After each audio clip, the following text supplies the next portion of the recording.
Notre deuxième invité que j'ai annoncé tout à l'heure, c'est bien Maître Jeannot Lompépé, parce que au-delà de sa qualité d'analyste politique, c'est également un avocat. Et avec lui, on va parler de cette tournée de la Première Dame, parce qu'il a eu, bien évidemment, de l'ancienne Première Dame, parce qu'il a eu la chance ou l'occasion de l'accompagner récemment à Lubumbashi. Bonsoir et bienvenue. Merci beaucoup, Christopher. Déjà, comment vous avez laissé les mamans de Lubumbashi qui sont certainement en train de nous suivre en ce moment?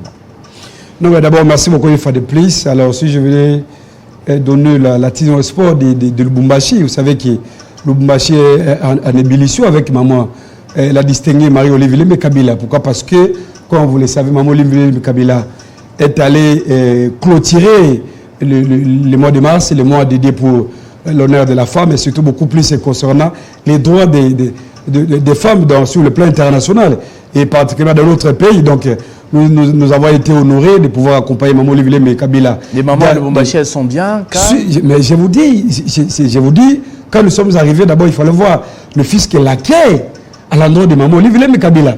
C'était presque tout Lubumbashi, comme on dit, tous les grands Katanga. Parce qu'on a vu dans tous les territoires du Grand Katanga, de la province du Haut-Katanga, les mamans sont venues partout. Elles sont venues même du village pour répondre à l'appel de la distinguée Marie-Olivier Kabila. Surtout comme c'était l'occasion pour Maman Olivier Kabila de pouvoir lancer l'initiative de la coopérative à ce qui concerne les renforcements des capacités financières de nos mamans. On a entendu ce nom-là, ce concept un peu partout la semaine passée. On aimerait comprendre avec vous, c'est quoi exactement Sisiwote? Parce qu'il y a beaucoup d'interprétations. Vous savez, c'est très simple. Sisiwote, c'est juste imposé, n'est-ce pas, mise en place par Maman Olivier Kabila, afin de pouvoir soutenir les femmes, n'est-ce pas, dans son ensemble. C'est ça, même aussi, je peux interpréter ce projet-là. Donc, c'était une belle occasion pour Maman Olivier Kabila de communier encore davantage avec toutes les femmes de Lubumbashi. Soutenir en faisant quoi? Non, mais c'est-à-dire quoi? En soutenant d'abord les mamans à travers les initiatives. Pourquoi? Parce qu'il y a même des femmes qui se débrouillent avec les fonds de 100 000 francs congolais, de 200 000 francs congolais. Mais Maman Olivier Kabila a décidé, n'est-ce pas, de pouvoir accompagner d'abord cette catégorie de dames-là. Pourquoi? Suivant, vous savez que lorsqu'on célèbre même la journée de 8 mars, on a toujours la tendance de promouvoir quand même les femmes qui ont étudié. Et pourtant, il y a d'autres catégories de femmes qui sont même abandonnées par la société. Voilà pourquoi, avec son cœur, Maman Olivier Kabila, elle a pensé à ce genre de mamans-là, de pouvoir partager ensemble. D'abord, tout a commencé à travers d'abord une formation scientifique, à ce qui concerne d'abord la maîtrise et la capacité financière. Comment gérer d'abord les fonds avec des petits moyens? Parce que généralement, dans nos provinces, dans nos villages, vous savez que nos mamans-là, ils n'ont pas assez de moyens. Alors, il fallait d'abord passer par la formation. Après la formation, Maman Olivier Kabila, elle a disposé des moyens nécessaires afin d'accompagner chaque maman. Donc, ce qui s'est passé à Lubumbashi, j'étais un témoin oculaire.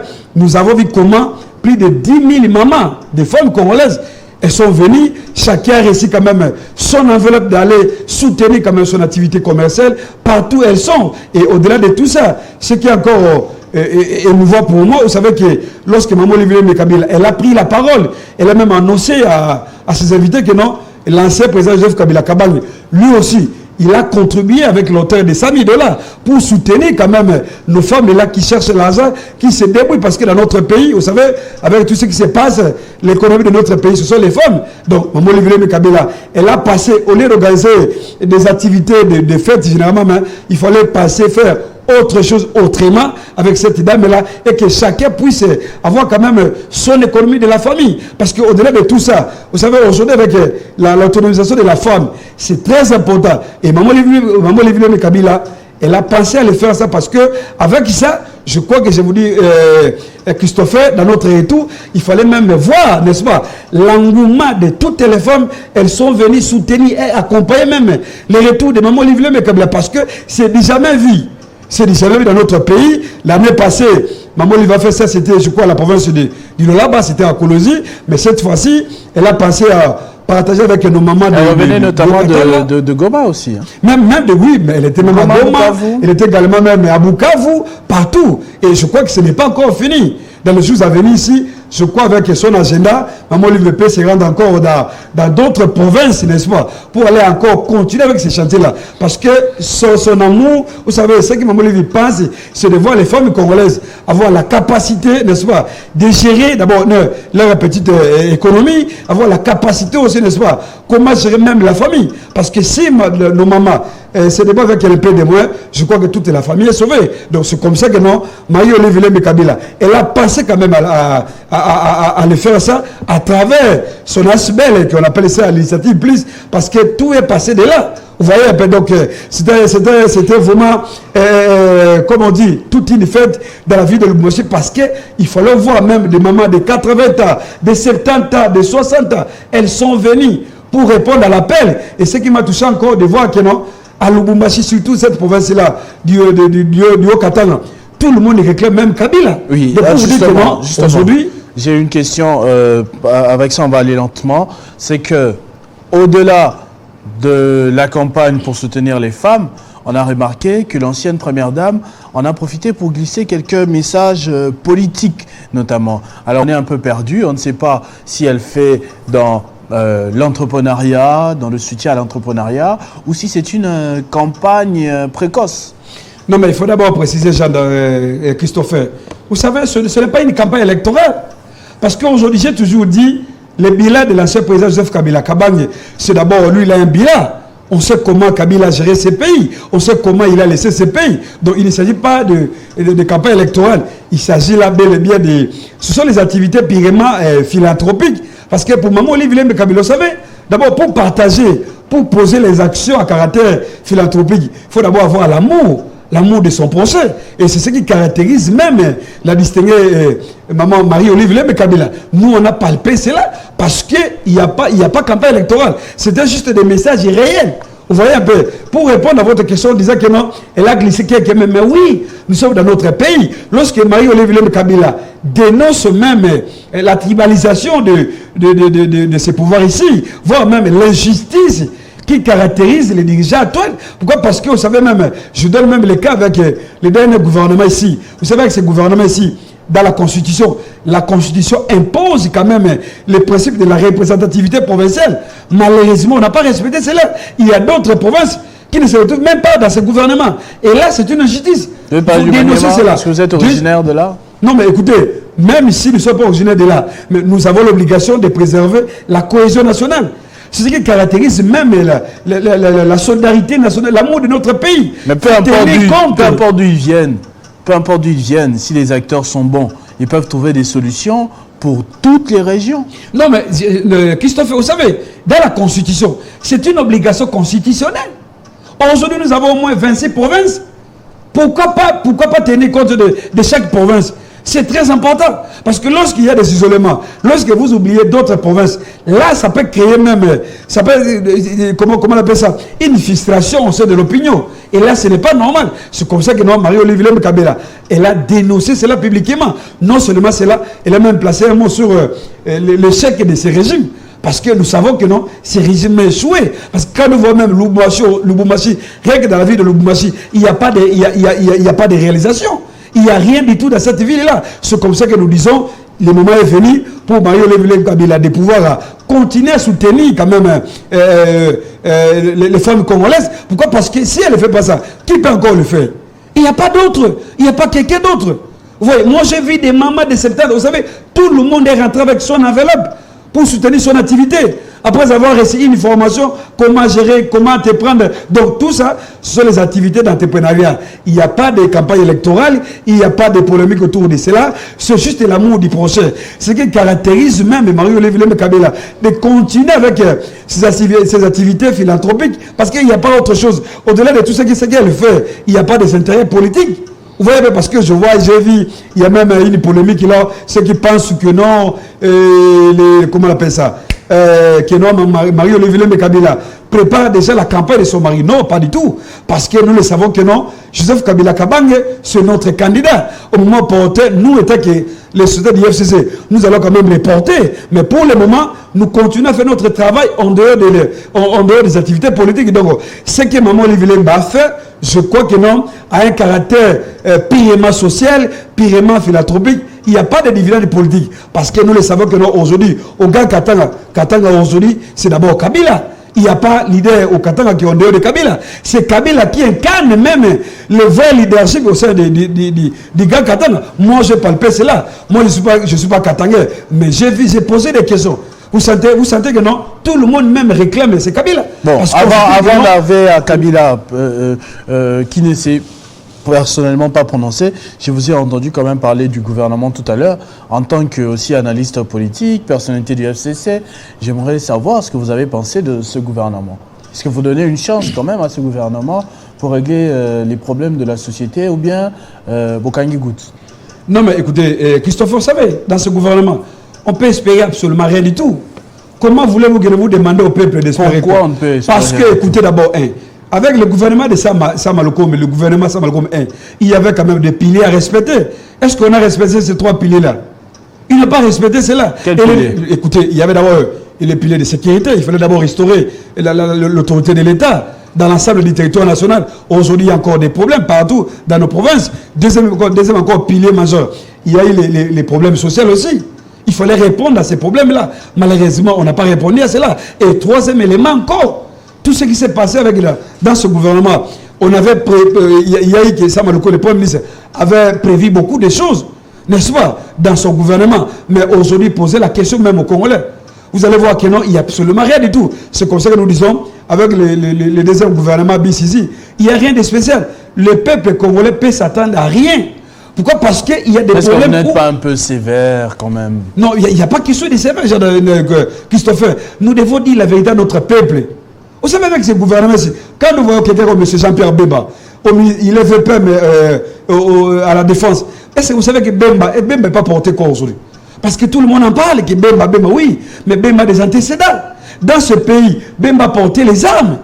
Vous voyez, moi je ne pense pas que non. C'est pas parce qu'il a porté les armes, parce qu'il ne peut plus rien faire. On a eu Azarias Rouberois dans les gouvernements Ilunkamba et les précédents. Il a pu apporter quelque chose à la décentralisation. Mais il avait porté les armes avant. Joseph Kabila avait porté les armes pour. Non, mais c'est différent. C'est différent avec ce gouvernement ici. Parce que, vous savez, quand vous voyez même la configuration actuelle, il y a quelqu'un comme Jean-Pierre Bemba, quelqu'un comme Vital Kamerhe et un spécialiste en économie, non? Non, mais écoutez, attention, le peuple n'a pas besoin des résultats. On n'a pas besoin de voir tous ces dinosaures-là, parce que nous connaissons leur agenda. C'est ça le problème, parce qu'aujourd'hui, être ministre de la Défense... C'est quoi leur agenda? Écoutez, aujourd'hui, vous savez avec Félix, il prépare déjà... Félix a nianti d'abord... Le président de la République. Non, mais écoutez, il est le président de la République, mais il s'appelle Félix Antoine Tshisekedi Tshilombo. Ça, c'est son nom, il n'y a pas un problème. C'est M. Tshisekedi Tshilombo. Ça, ce n'est pas un péché. Nous savons que, Christophe, que non, ce gouvernement portera absolument rien du tout. Il y a des problèmes sérieux. Rien que dans son secteur de la défense, là. Pourquoi ça ne marche pas? Il fallait poser la question, qui est le problème? Parce que je crains que lorsque Bemba va échouer dans ce ministère-là, Tshisekedi Tshilombo, il va décliner quand même ses responsabilités. Il va dire que non, ce n'est pas moi, c'est Jean-Pierre Bemba. C'est comme le cas avec M. Vital Kamerhe. Kamerhe, il prend le ministère là très important. Le ministère de l'économie. Aujourd'hui, l'économie a un problème. Avec tout ce qui se passe, flambée de prix, il y a partout, ça ne va pas dans ce secteur-là. Est-ce que vous pensez réellement que non, Kamerhe peut porter quoi? Dans quelques mois qui restent encore. C'est ça le problème. Le problème de notre pays, c'est Tshisekedi. C'est comme ça que non, Tshisekedi, il est dans une stratégie de ne pas s'assumer son échec. Ça veut dire quoi? Comme nous allons faire... non, M. Jean-Noël Pépé, parce que vous êtes du FCC, dans les 5 ans, on va dire bientôt les 5 ans de Félix Tshisekedi, vous n'avez trouvé absolument rien de positif. Mais Jean, comment il s'appelle? Excusez-moi, Christophe. Vous savez que nous sommes des Congolais. Nous vivons avec notre peuple. Même pas la lutte contre la corruption. Mais la lutte, écoutez, Jules Alingete, IGF et tout ça, aujourd'hui, d'avoir dit qu'il n'est pas congolais. Écoutez, si cette question-là d'abord, peut-être si je vais placer un mot. Vous savez, dans notre pays, vous savez, le Congo est devenu tellement comme une terre de théâtre, où tout le monde peut se réveiller comme ça. Donc, pour moi, je peux me réveiller chez moi à la maison. Je dis que non, Christopher Otukuma, il n'est pas congolais, c'est un Angolais. Attention, encore maintenant, on commence avec O, peut-être que non, mais ce n'est pas bien. Ça veut dire quoi? Nous sommes dans une république et dans ce pays, il y a des textes. Moi, je côtoie quand même nos provinces ici. D'après ce que moi je vis, dans mes recherches, c'est un avocat. Aligné, c'est un Congolais. Il est Congolais des pères et des mères. Il est même comment on appelle ça? Des provinces ici, de Maïndombe. Ça, c'est dans vos recherches d'avocat. Mais je vous dis, il est Congolais. Moi d'ailleurs, c'est que moi j'ai eu même l'occasion d'aller à Maïndombe par le fleuve Congo, par les lacs, mon cher ami. J'ai posé la question, tout le monde dit que non, Alingeti c'est un Congolais, il a même descendant d'un chef coutumier. Parce que comment expliquer un député comme Daniel Safo? Il est d'abord député, c'est un législateur congolais. Où Daniel Safo a tiré quand même cette histoire-là. C'est très grave. Dans une société, ça ne peut pas se passer comme ça, où on voit déjà... Mais je vois qu'on a brandi un document, à l'époque où il a été nommé inspecteur général des finances, il y avait un Keïta à son nom. Est-ce que vous avez vérifié l'authenticité de ce document? J'ai vérifié, j'ai posé la question même au niveau du ministère de la Justice. On ne reconnaît pas ce document. On ne reconnaît même pas ça parce que je suis allé, j'ai posé la question. J'ai demandé, même au cabinet de madame la ministre d'État, Rose Mutombo, j'ai posé la question à travers ses collaborateurs des conseillers. Ce nulle part. Bon, en gros, en gros, ça veut dire quoi? Les peuples congolais doivent retenir que non, il s'agit là de mensonges pires et simples. Mensonge ou pas, provocation ou pas, mais est-ce qu'aujourd'hui, vous avez l'impression que ça dérange que quelqu'un ne soit pas congolais totalement des deux parents, alors que la loi n'oblige pas que les deux parents soient congolais pour avoir la nationalité congolaise? Non, ça c'est... Vous savez, avec la loi, avec notre code de la famille ici, le code de la société congolaise, elle a prévu toutes les dispositions nécessaires. Mais ce qui est grave, c'est quoi? Que dans notre pays, des individus peuvent se réveiller le matin comme ça, qualifient tout le monde des étrangers. Là, ce n'est pas normal. Vous savez, même avec la loi Tiani, moi, je suis contre cette loi. Ça, ce n'est pas une loi qui va encore nous arranger, nous, étant que Congolais. On n'a pas besoin de cette loi-là. Je suis contre la loi Tiani. Et j'interpelle même Mbosso. Mbosso, lui, avec son âge, je crois, il a déjà 78 ans d'âge. Il est censé de manifester quand même l'âge de la sagesse. Il n'a pas intérêt de pouvoir mener le pays dans les chaos. Parce que moi, je crains que non, cette loi-là puisse encore créer des frustrations, puisse encore créer, comment on appelle ça, des esprits de rébellion dans notre pays. Ce n'est pas normal. Nous avons déjà accepté la Constitution. Notre Constitution a déjà prévu tout. Et même le code de la famille prévoit, Christopher, nous n'avons pas intérêt de déchirer encore la République. Donc, pour moi, j'estime que non. J'interpelle surtout en Mbosso. Parce que... Quand vous dites Mbosso, c'est le président de l'Assemblée nationale. C'est le président de l'Assemblée nationale. Il est censé de pouvoir apprécier l'unité nationale. Au lieu de tomber dans ces jets-là, est-ce que cette loi est d'abord prioritaire?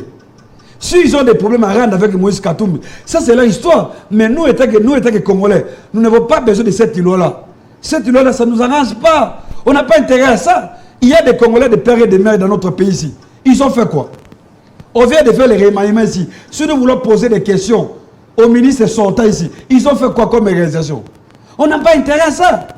Donc la République aujourd'hui, nous avons d'autres priorités. Il y a encore des priorités dans notre pays. La loi Tiani, c'est une distraction. Noël Tiani, il doit nous laisser tranquilles. Il doit laisser les Congolais tranquilles, on n'a pas besoin de ça. Et moi, vous savez même quelqu'un comme, comment il s'appelle encore? Comment il s'appelle l'autre là? C'est Singh Pouloulou. C'est un député national. Lui, aujourd'hui, il prend les galons, c'est lui qui a porté cette loi. On n'a pas besoin de ça. Et M. Tshisekedi Tshilombo, lui était le garant des institutions. Il est censé de faire quand même, l'arbitrage. Lui était le garant des institutions. Parce que c'est une loi, on n'a pas besoin de ça. Si vous voulez écarter Katumbi, lui était si Katumbi gêne, n'est-ce pas, et sa candidature gêne, c'est à eux de faire autre chose. Mais chercher moyen à contrecarrer d'autres candidats potentiels, pour moi en tout cas, je donne cela, ce n'est pas normal. Et pour citer peut-être, vous savez, oui. Moi je dis dans notre pays, nous avons la justice. La justice doit jouer son rôle. Et moi j'invite même Salingeti. Aujourd'hui, vous savez, tout le monde critique Alingeti. Moi-même je critique Alingeti. Je critique M. Salingeti dans l'objectivité. Donc, j'évite aujourd'hui M. Salingeti. S'il est lésé avec les propos de Daniel Safo, je crois qu'il est censé d'aller porter plainte. C'est très important. Comme ça, cette guerre-là, cette polémique qu'il a autour des réseaux sociaux, doit quand même s'arrêter, doit cesser. On n'a pas besoin de ça. Le seul moyen, c'est quoi? C'est d'aller à la justice. Et ce procureur général, après la Cour de cassation, il est censé de contrôler, il est censé de rappeler à tout le monde. Il doit quand même activer l'action publique. Ce n'est pas normal. Voilà pourquoi je conseille à Lingeti, je crois que M. Lingeti, là où il est, il me suit. S'il est lésé avec ce que Daniel Safo a dit, inutile de répondre dans les réseaux sociaux, il faut aller à la justice, porter plainte et que cette histoire-là, Daniel Safo, s'il a des preuves, il va répondre devant la justice. Ce n'est pas dans les réseaux sociaux ici. Parce qu'on a l'impression que Daniel Safo, il a perdu, comme si on dit perdu, peut-être c'est grave, mais aurait peut-être une maladie de la démence. Merci, parce attention. Un député national doit présenter quand même la dignité, respecter l'honorabilité. Voilà pourquoi j'ai dit, je n'étais pas le quinoa. Nous devons faire attention parce que prochainement, il faut pas voter, il faut voter utile. Ce n'est pas parce que quelqu'un critiquait Kabila hier et qu'aujourd'hui il est député national. Pas du tout. Merci. On n'a pas besoin de ça. J'aurais voulu que Daniel Safou puisse nous présenter quand même son bilan étant que député national. Est-ce qu'il a proposé, ne fût-ce qu'il dit ça comme les autres, mais il ramène nous le pays dans une distraction totale de non, soi-disant il n'est pas congolais, il est sénégalais. Ce n'est pas ça, on n'a pas besoin de ça. Merci, Maître Janelon Pépé. Je dis que non, c'est un Congolais. Merci pour votre implication, pour vos recherches, pour votre réponse à notre invitation dans ce Kinshasa Direct. J'espère que nous nous retrouverons pour parler d'autres sujets. Avec vous, on a parlé d'abord de cette tournée de l'ancienne première dame Marie-Olivier Kabila dans l'arrière-pays, Bukavu, Goma, Lubumbashi, avec le concept Sisiwote où elle a financé, on a vu des milliers de femmes et encouragé à l'entrepreneuriat. Bien avant vous, nous étions avec le patriarche Koskoya Kaswedi. Avec lui, on a parlé de la possibilité des forces d'autodéfense d'aider le gouvernement et les FRDC à mettre fin à cette situation d'agression rwandaise. Mesdames et messieurs, merci beaucoup d'avoir accordé votre attention à ce numéro de Kinshasa Direct. On se retrouve très prochainement avec le même plaisir. Dans quelques minutes, la grande édition du journal avec Grace Salambo Chako Ankoni. Entre-temps, portez-vous bien, vivez heureux, vivez sans temps, mesdames et messieurs.